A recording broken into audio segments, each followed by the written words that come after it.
नमस्कार। खबरों के इस बुलेटिन च तुहाडा स्वागत है। मैं हाँ स्वरणजीत सिंह। पहला पेश ने चोण दीआं खबरां। प्रधानमंत्री नरेंद्र मोदी ने कहा कि सरकार की खुराक क्रांति के उपरालियां च किसान एक महत्वपूर्ण थंम ने। कहा केंद्र सरकार ने कणक और झोने के मंडीकरण संबंधी सारे पिछले रिकॉर्ड तोड़े ने। FAO की 75वीं जयंती मौके खेती विग्यानियों वालों विकसित 8 फसलों दीआं 17 किस्मां राष्ट्र नूं समर्पित कीतियां।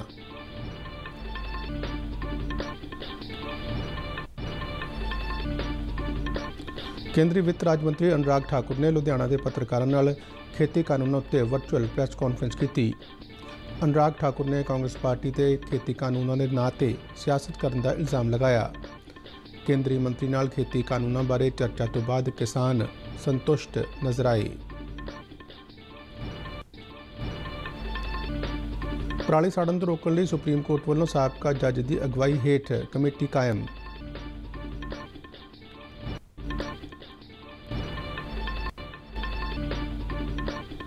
मुख्यमंत्री ने पंजाब राज रैड क्रॉस सोसायटी को वधिया कारगुजारी लई कौमी पद्धर ते मिले सन्मान लई सोसायटी की शलाघा की। सिक्ख्या मंत्री ने कोरोना महामारी दौरान सरकारी हिदायतों की अणदेखी करने 9 स्कूलों की NOC रद्द की।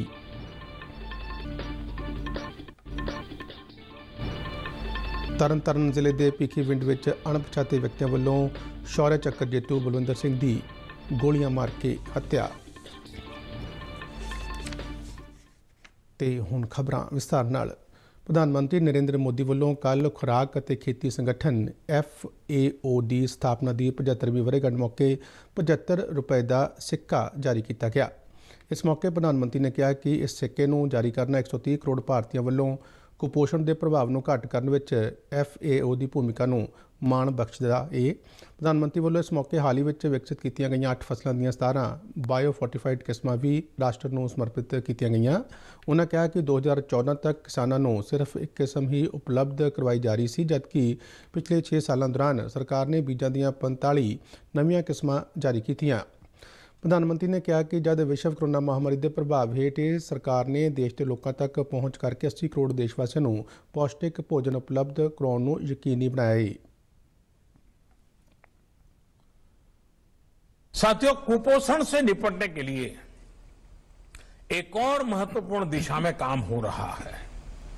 अब देश में ऐसी फसलों को बढ़ावा दिया जा रहा है जिसमें पौष्टिक पदार्थ जैसे प्रोटीन, आयरन, जिंक इत्यादि ज्यादा होते हैं। मोटे अनाज, मिलेट्स जैसे रागी, ज्वार, बाजरा, कोडो, जोंगोरा, बार्ली, कोटकी, इन जैसे अनाज की पैदावार बढ़े। कल के समागम में खेतीबाड़ी और किसान भलाई मंत्री, खजाना मंत्री और महिला ते बाल विकास मंत्री भी मौजूद सन। वर्चुअल माध्यम राही होए इस समागम को देश भर के आंगनवाड़ी, कृषि विज्ञान केंद्रों, जैविक और बागबानी मिशनों वालों लाइव देखा गया। प्रधानमंत्री नरेंद्र मोदी ने कहा कि सरकार की खुराक क्रांति के उपरालियां विच किसान एक महत्वपूर्ण थंम ने। उन्होंने कहा कि कोरोना महामारी के संकट काल दौरान भी किसानों ने तकड़ी खुराक सप्लाई कड़ी को बरकरार रखने में महत्वपूर्ण भूमिका निभाई। केंद्रीय खजाना राज्य मंत्री अनुराग ठाकुर ने लुधियाना के पत्रकारों नाल वर्चुअल प्रेस कॉन्फ्रेंस दौरान कहा कि प्रधानमंत्री नरेंद्र मोदी की अगवाई वाली सरकार ने पहले दिन तो ही किसानों की भलाई लिए उपराले शुरू कर दिते सन, जिसका अंदाज़ा इस गल तो लगाया जा सकता है कि सब तो पहला उन्होंने खेतीबाड़ी मंत्रालय का नाम बदल के खेतीबाड़ी ते किसान भलाई मंत्राला कर दिता है।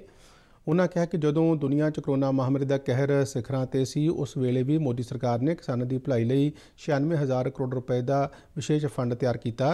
उन्होंने कहा कि मोदी सरकार ने पिछले 1.5 साल अंदर 95,000 करोड़ रुपए तो वध सीधियां रकमां ट्रांसफर कीतियां, जिहड़ा किसी भी सरकार वालों किया गया हुण तक का सब तो वड्डा ते इकलौता उपराला है। केंद्रीय मंत्री ने कहा कि कांग्रेस और होर पार्टियां साल 2022 को पंजाब दीआं चोणां नाल जोड़ के देख रही हैं, जबकि मोदी सरकार 2022 को किसानों की आमदन दुगनी करने के वरे वजों देख रही है। अनुराग ठाकुर ने कहा कि कांग्रेस समेत होरनां पार्टियां वालों सत्ता ते काबज होने लई चोणां मौके कई वादे किए जाते हैं, जिन्होंने सत्ता ते काबज होने तो बाद वो भुल जाते हैं। उन्होंने कहा कि प्रधानमंत्री नरेंद्र मोदी की अगवाई वाली मौजूदा केंद्र सरकार ने अपनी हर एक उस वादे को पूरा किया जिसका ऐलान उन्होंने चोण मनोरथ पत्र किया सी। ਮੰਡੀ ਵਿਵਸਥਾ ਹੁਣ ਵੀ ਹੈ, ਵਿਵਸਥਾ ਅੱਗੇ ਵੀ ਰਹੇਗੀ। ਮੰਡੀ ਤੱਕ ਬੰਦ ਕੇ ਨਹੀਂ ਰੱਖਣਾ, ਉਹ ਮੰਡੀ ਤੋਂ ਬਾਹਰ ਜਾ ਕੇ ਵੀ ਕਿਸੇ ਨੂੰ ਆਪਣਾ ਮਾਲ ਵੇਚ ਸਕਦਾ ਹੈ। ਜੇ ਇੱਕ ਦੁਕਾਨਦਾਰ, ਇੱਕ ਫੈਕਟਰੀ, ਇੱਕ ਵੱਡਾ ਵਪਾਰੀ, ਇੱਕ ਛੋਟਾ ਵਪਾਰੀ ਦੇਸ਼ ਦੇ ਕਿਸੇ ਕੋਨੇ ਜਾ ਕੇ ਮਾਲ ਵੇਚ ਸਕਦਾ ਹੈ, ਤਾਂ ਮੇਰਾ ਕਿਸਾਨ ਵੀਰ ਕਿਉਂ ਨਹੀਂ ਮਾਲ ਵੇਚ ਸਕਦਾ?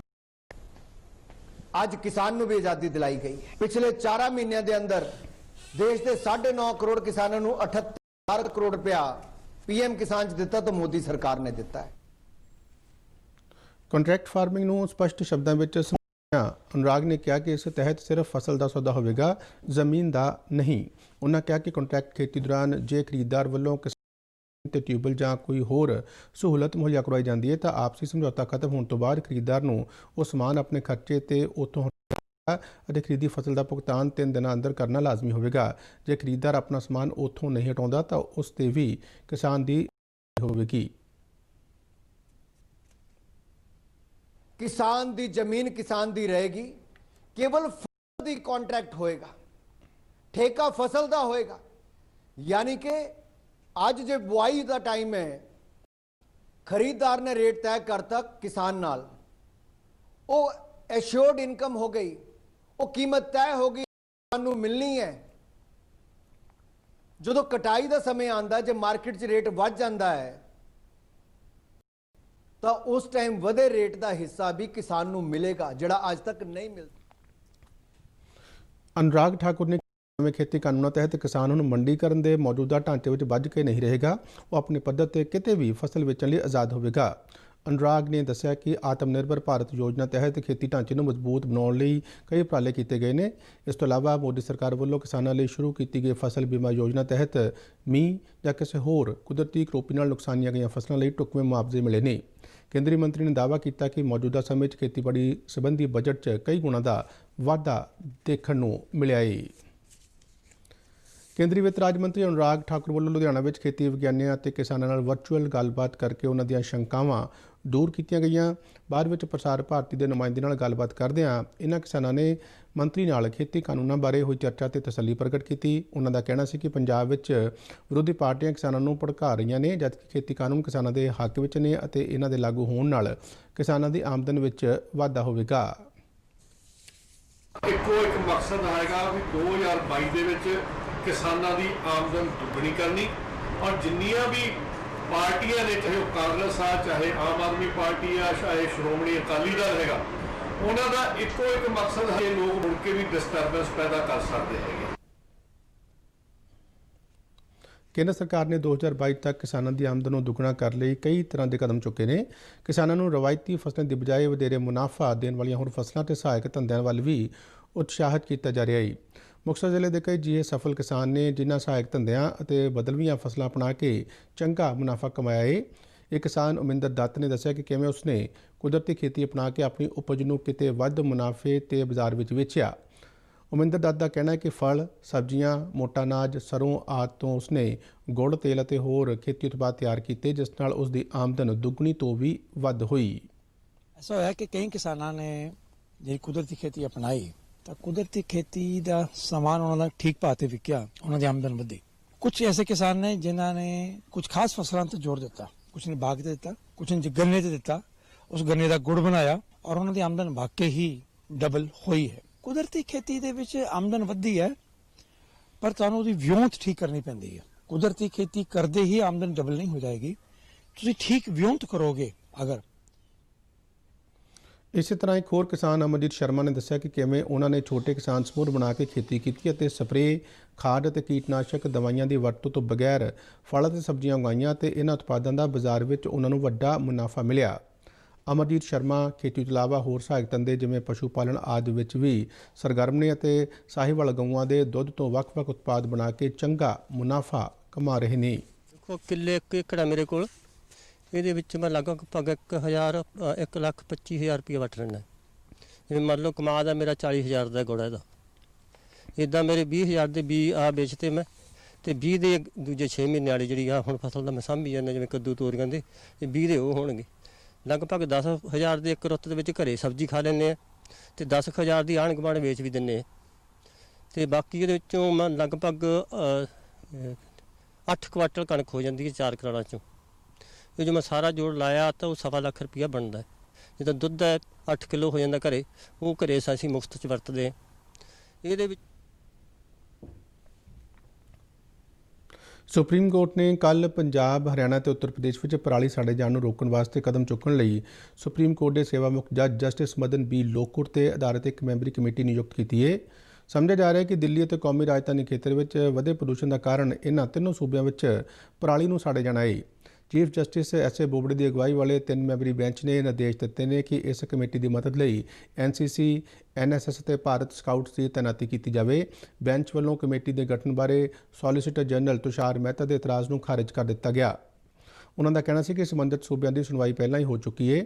ਸੁਪਰੀਮ ਕੋਰਟ ਨੇ ਅਦਾਲਤ ਵੱਲੋਂ ਨਿਯੁਕਤ ਵਾਤਾਵਰਣ ਪ੍ਰਦੂਸ਼ਣ ਕੰਟਰੋਲ ਅਥਾਰਟੀ EPCA ਅਤੇ ਹਰਿਆਣਾ, ਪੰਜਾਬ ਅਤੇ ਉੱਤਰ ਪ੍ਰਦੇਸ਼ ਦੇ ਮੁੱਖ ਸਕੱਤਰਾਂ ਨੂੰ ਲੋਕੁਰ ਕਮੇਟੀ ਨੂੰ ਸਹਿਯੋਗ ਕਰਨ ਦੇ ਨਿਰਦੇਸ਼ ਦਿੱਤੇ ਤਾਂ ਜੋ ਇਹ ਕਮੇਟੀ ਨਿੱਜੀ ਤੌਰ ਤੇ ਖੇਤਾਂ ਵਿੱਚ ਪਹੁੰਚ ਕੇ ਨਿਗਰਾਨੀ ਕਰ ਸਕਣ।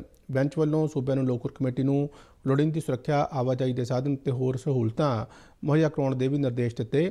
ਅਦਾਲਤ ਨੇ ਕਿਹਾ ਕਿ ਲੋਕੁਰ ਕਮੇਟੀ ਪਰਾਲੀ ਨੂੰ ਅੱਗ ਲਾਉਣ ਬਾਰੇ ਆਪਣੀ ਰਿਪੋਰਟ ਹਰ 15ਵਾੜੇ ਸੁਪਰੀਮ ਕੋਰਟ ਨੂੰ ਸੌਂਪੇਗੀ।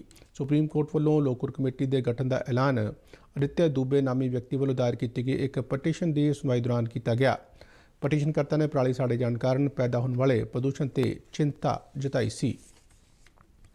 ਮੁੱਖ ਮੰਤਰੀ ਕੈਪਟਨ ਅਮਰਿੰਦਰ ਸਿੰਘ ਨੇ ਪੰਜਾਬ ਰਾਜ ਰੈੱਡ ਕਰਾਸ ਸੁਸਾਇਟੀ ਨੂੰ ਵਧੀਆ ਕਾਰਗੁਜ਼ਾਰੀ ਲਈ ਦੇਸ਼ ਭਰ 'ਚ ਦੂਜਾ ਸਥਾਨ ਅਤੇ ਉੱਤਰੀ ਭਾਰਤ 'ਚੋਂ ਪਹਿਲੀ ਥਾਂ ਹਾਸਲ ਕਰਨ ਤੇ ਵਧਾਈ ਦਿੱਤੀ ਹੈ।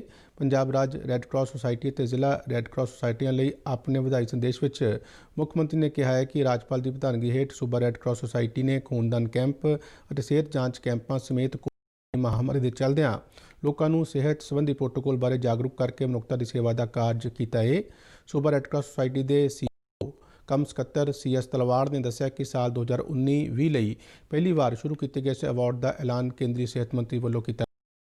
ਭਾਰਤੀ ਰੈੱਡ ਕਰਾਸ ਸੁਸਾਇਟੀ ਦੇ ਚੇਅਰਮੈਨ ਨੇ ਸੁਸਾਇਟੀ ਦੇ ਕੌਮੀ ਹੈੱਡਕੁਆਰਟਰ ਨਵੀਂ ਦਿੱਲੀ 'ਚ ਇੱਕ ਵਰਚੁਅਲ ਕਾਨਫਰੰਸ ਦੌਰਾਨ ਇਹਨਾਂ ਪੁਰਸਕਾਰਾਂ ਦਾ ਐਲਾਨ ਕੀਤਾ। ਤਲਵਾੜ ਨੇ ਅੱਗੇ ਦੱਸਿਆ ਕਿ Punjab state red cross society ਦੀ ਕਾਰਗੁਜ਼ਾਰੀ ਦਾ ਮੁਲਾਂਕਣ 28 ਮਾਪਦੰਡਾਂ ਤੇ ਕੀਤਾ ਗਿਆ ਹੈ ਤੇ ਸੁਸਾਇਟੀ ਨੂੰ 30 ਲੱਖ ਰੁਪਏ ਮਿਲੇ ਨੇ। ਗੁਜਰਾਤ ਦੇਸ਼ ਭਰ ਵਿੱਚ ਪਹਿਲੇ ਸਥਾਨ ਤੇ ਰਿਹਾ ਹੈ। ਕੋਵਿਡ-19 ਮਹਾਮਾਰੀ ਦੌਰਾਨ ਸੂਬਾ ਸਰਕਾਰ ਵੱਲੋਂ ਕੀਤੇ ਗਏ ਦਿਸ਼ਾ ਨਿਰਦੇਸ਼ਾਂ ਦੀ ਉਲੰਘਣਾ ਦੇ ਮਾਮਲੇ ਨੂੰ ਗੰਭੀਰਤਾ ਨਾਲ ਲੈਂਦਿਆਂ ਪੰਜਾਬ ਦੇ ਸਿੱਖਿਆ ਮੰਤਰੀ ਵਿਜੇਂਦਰ ਸਿੰਗਲਾ ਨੇ ਸੂਬੇ ਦੇ ਵੱਖ-ਵੱਖ ਜ਼ਿਲ੍ਹਿਆਂ 'ਚ ਪੈਂਦੇ ਸਕੂਲਾਂ ਨੂੰ ਜਾਰੀ ਕੀਤੇ ਗਏ ਕੋਈ ਇਤਰਾਜ਼ ਨਹੀਂ ਸਰਟੀਫਿਕੇਟ ਰੱਦ ਕਰ ਦਿੱਤੇ ਨੇ। ਕੈਬਨਿਟ ਮੰਤਰੀ ਸਿੰਗਲਾ ਨੇ ਚੰਡੀਗੜ੍ਹ ਵਿੱਚ ਇਹ ਜਾਣਕਾਰੀ ਦਿੰਦਿਆਂ ਦੱਸਿਆ ਕਿ ਸਕੂਲਾਂ ਵੱਲੋਂ ਕੀਤੀਆਂ ਜਾ ਰਹੀਆਂ ਮਨਮਾਨੀਆਂ ਨੂੰ ਉਹ ਨਿੱਜੀ ਤੌਰ ਤੇ ਦੇਖ ਰਹੇ ਨੇ। 9 ਸਕੂਲਾਂ ਸੰਬੰਧੀ ਮਿਲੀਆਂ ਸ਼ਿਕਾਇਤਾਂ ਦੀ ਸਮੀਖਿਆ ਤੋਂ ਬਾਅਦ ਇਹ ਸਕੂਲ ਸਰਕਾਰ ਦੀਆਂ ਹਦਾਇਤਾਂ ਦੀ ਉਲੰਘਣਾ ਦੇ ਦੋਸ਼ੀ ਪਾਏ ਗਏ ਨੇ, ਜਿਸ ਦੇ ਚੱਲਦਿਆਂ ਇਹਨਾਂ ਦੀ NOC ਰੱਦ ਕਰ ਦਿੱਤੀ ਗਈ ਹੈ। ਸਕੂਲ ਸਿੱਖਿਆ ਮੰਤਰੀ ਨੇ ਪ੍ਰਾਈਵੇਟ ਸਕੂਲ ਪ੍ਰਬੰਧਕਾਂ ਦੀਆਂ ਵਧੀਕੀਆਂ ਸੰਬੰਧੀ ਸ਼ਿਕਾਇਤਾਂ ਦਰਜ ਕਰਨ ਲਈ ਆਪਣੀ ਨਿੱਜੀ ਈਮੇਲ ID ਵੀ ਜਾਰੀ ਕੀਤੀ ਹੈ। ਸਿੰਗਲਾ ਨੇ ਦੱਸਿਆ ਕਿ ਕੋਵਿਡ-19 ਮਹਾਮਾਰੀ ਦੌਰਾਨ ਜ਼ਿਆਦਾਤਰ ਸ਼ਿਕਾਇਤਾਂ ਕਰਮਚਾਰੀ ਨੂੰ ਤਨਖਾਹ ਨਾ ਦੇਣ ਜਾਂ ਘੱਟ ਤਨਖਾਹ ਦੇਣ ਦੀਆਂ ਹੀ ਮਿਲੀਆਂ ਨੇ। ਸ਼ਿਕਾਇਤਾਂ ਮਿਲਣ ਮਗਰੋਂ ਸੰਬੰਧਿਤ ਜ਼ਿਲ੍ਹਾ ਸਿੱਖਿਆ ਅਫਸਰਾਂ ਵੱਲੋਂ ਸਕੂਲ ਪ੍ਰਬੰਧਕਾਂ ਨੂੰ ਨੋਟਿਸ ਜਾਰੀ ਕੀਤੇ ਗਏ ਸਨ, ਪਰ ਸਕੂਲਾਂ ਨੇ ਉਹਨਾਂ ਨੋਟਿਸਾਂ ਦਾ ਕੋਈ ਤਸੱਲੀਬਖਸ਼ ਜਵਾਬ ਨਹੀਂ ਦਿੱਤਾ, ਜਿਸ ਦੇ ਚੱਲਦਿਆਂ ਇਹ ਕਾਰਵਾਈ ਕਰਨੀ ਪਈ। ਕੈਬਨਿਟ ਮੰਤਰੀ ਨੇ ਦੱਸਿਆ ਕਿ ਜਿਨ੍ਹਾਂ ਸਕੂਲਾਂ ਦੀਆਂ NOC ਰੱਦ ਕੀਤੀਆਂ ਗਈਆਂ ਨੇ ਉਹਨਾਂ 'ਚੋਂ 3 ਸੰਸਥਾਵਾਂ ਲੁਧਿਆਣਾ, 2 ਅੰਮ੍ਰਿਤਸਰ, ਫਤਿਹਗੜ੍ਹ ਸਾਹਿਬ, ਹੁਸ਼ਿਆਰਪੁਰ, ਬਠਿੰਡਾ ਤੇ ਜਲੰਧਰ ਜ਼ਿਲ੍ਹਿਆਂ ਨਾਲ ਸੰਬੰਧਿਤ ਇੱਕ ਸੰਸਥਾ ਹੈ। ਤਰਨਤਾਰਨ ਜ਼ਿਲ੍ਹੇ ਦੇ ਭਿੱਖੀਵਿੰਡ ਕਸਬੇ ਵਿੱਚ ਅਣਪਛਾਤੇ ਵਿਅਕਤੀਆਂ ਵੱਲੋਂ ਕੱਲ੍ਹ ਸ਼ੌਰਯ ਚੱਕਰ ਜੇਤੂ ਬਲਵਿੰਦਰ ਸਿੰਘ ਭਿੱਖੀਵਿੰਡ ਦੀ ਗੋਲੀਆਂ ਮਾਰ ਕੇ ਹੱਤਿਆ ਕਰ ਦਿੱਤੀ ਗਈ, ਜਿਸ ਮਗਰੋਂ ਇਲਾਕੇ ਵਿੱਚ ਸਨਸਨੀ ਫੈਲ ਗਈ। ਬਲਵਿੰਦਰ ਸਿੰਘ ਤੇ ਪਹਿਲਾਂ ਵੀ ਕਈ ਹਮਲੇ ਹੋ ਚੁੱਕੇ ਸਨ। ਅੱਤਵਾਦ ਦੇ ਕਾਲੇ ਦੌਰ ਵੇਲੇ ਕਈ ਮੁਕਾਬਲੇ ਕਰਨ ਬਦਲੇ ਉਹਨਾਂ ਨੂੰ ਸ਼ੌਰਯ ਚੱਕਰ ਨਾਲ ਨਿਵਾਜਿਆ ਗਿਆ ਸੀ। ਹਮਲੇ ਤੋਂ ਬਾਅਦ ਪੁਲਿਸ ਦੇ ਆਲਾ ਅਧਿਕਾਰੀ ਮੌਕੇ ਤੇ ਪਹੁੰਚੇ ਤੇ ਕਤਲ ਦੇ ਮਾਮਲੇ ਦੀ ਜਾਂਚ ਸ਼ੁਰੂ ਕਰ ਦਿੱਤੀ ਗਈ ਹੈ। ਜ਼ਿਲ੍ਹੇ ਦੇ SSP ਤਰੁਮਨ H ਨਿੰਬਾਲੇ ਨੇ ਕਿਹਾ ਕਿ ਬਲਵਿੰਦਰ ਸਿੰਘ ਤੇ ਹਮਲੇ ਦੀ ਘਟਨਾ CCTV ਕੈਮਰੇ ਵਿੱਚ ਕੈਦ ਹੋ ਗਈ ਹੈ ਤੇ ਪੁਲਿਸ ਵੱਲੋਂ ਛੇਤੀ ਹੀ ਕਾਤਲਾਂ ਨੂੰ ਗ੍ਰਿਫਤਾਰ ਕੀਤਾ ਜਾਵੇਗਾ। ਪੜਤਾਲ ਕਰ ਰਹੇ ਹਾਂ ਜੀ।